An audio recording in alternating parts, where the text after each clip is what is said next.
দুর্গাপুর নগর নিগমের প্রশাসক মণ্ডলীর ভাইস চেয়ারম্যান কেন বাঙালি নয়, এই প্রশ্ন তুলে দুর্গাপুর নগর নিগমের সামনে তুমুল বিক্ষোভ বাংলা পক্ষের।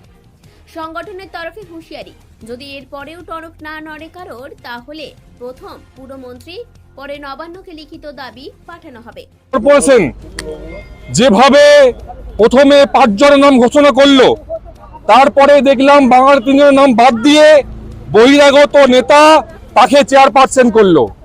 দুর্গাপুরে কি 40টা ওয়ার্ডের মধ্যে কোনো বাঙালি নেতা ছিল না? দুর্গাপুরে কোনো বাঙালি যোগ্য কাউন্সিলর নেই? ধর্মেন্দ্র যাদবকে চেয়ারপারসন করতে হলো এবং 3 জন বাঙালিকে সরিয়ে দেওয়া হলো।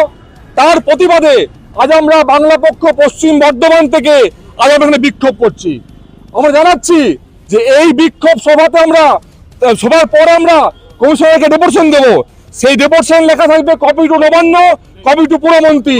অবিলম্বে সমস্ত ক্ষেত্রে সব জায়গায় পুনরায় দুর্গাপুর মিউনিসিপাল কর্পোরেশনে সমস্ত বোর্ডে বাঙালি প্রতিনিধি আনতে হবে। লজ্জা করা দরকার। গত 30 অক্টোবর দুর্গাপুর নগর নিগমের প্রশাসক মণ্ডলীর ভাইস চেয়ারম্যান পদে অমিতাভ বন্দ্যোপাধ্যায়কে সরিয়ে দিয়ে বসানো হয় ধর্মেন্দ্র যাদবকে। এরই প্রতিবাদে সোমবার বাংলা পক্ষ দুর্গাপুর নগর নিগমে তুমুল বিক্ষোভ দেখায়। দুর্গাপুরের জন্য কাজ করেছি, হয়তো আন্দোলনকারীদের মন জয় করতে পারিনি। প্রতিক্রিয়া দুর্গাপুর নগর নিগমের প্রশাসক মণ্ডলীর ভাইস চেয়ারম্যান ধর্মেন্দ্র যাদবের। এর আগেও তো বাঙালিরা অনেকজন বিভিন্ন চেয়ারে দুর্গাপুরে থেকেছেন, করোনাতে শুনি।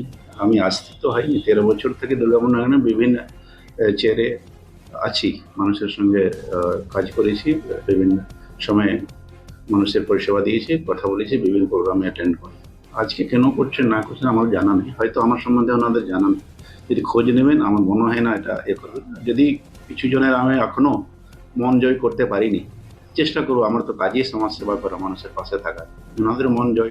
এইসব নাটক বাংলা পক্ষের, আসলে তৃণমূলের একটা টিম এই বাংলা পক্ষ। কটাক্ষ বিজেপি নেতা চন্দ্রশেখর বন্দ্যোপাধ্যায়। পশ্চিম বর্ধমান বাংলা পক্ষের পক্ষ হতে দুর্গাপুর নগর নিগমের সামনে নাকি ধর্ণা বিক্ষোভ প্রদর্শন করা হয়েছে যে হিন্দি ভাষী ধর্মেন্দ্র যাদবকে কেন ভাইস চেয়ারম্যান করেছেন রাজ্যের সরকার।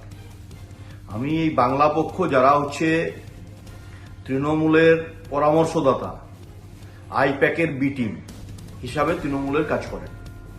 এরা প্রশান্ত কিশোর আইপ্যাকের প্রধান, তার বিহারে একবার নাম থাকে ভোটার লিস্টে, একবার হচ্ছে পশ্চিমবাংলার ভবানীপুরে। তখন হচ্ছে এই বাংলা পক্ষকে কোনো প্রতিবাদ করতে দেখতে পাবেন না। চাচা এই আন্দোলনের পরেও যদি কোনো সদর্থক ভূমিকা না নেওয়া হয়, তাহলে সর্বাত্মক আন্দোলন তৈরি করা হবে, হুঁশিয়ারি বাংলা পক্ষের। দুর্গাপুর থেকে অনুরাধা সেনগুপ্তের রিপোর্ট, খাঁটি খবর।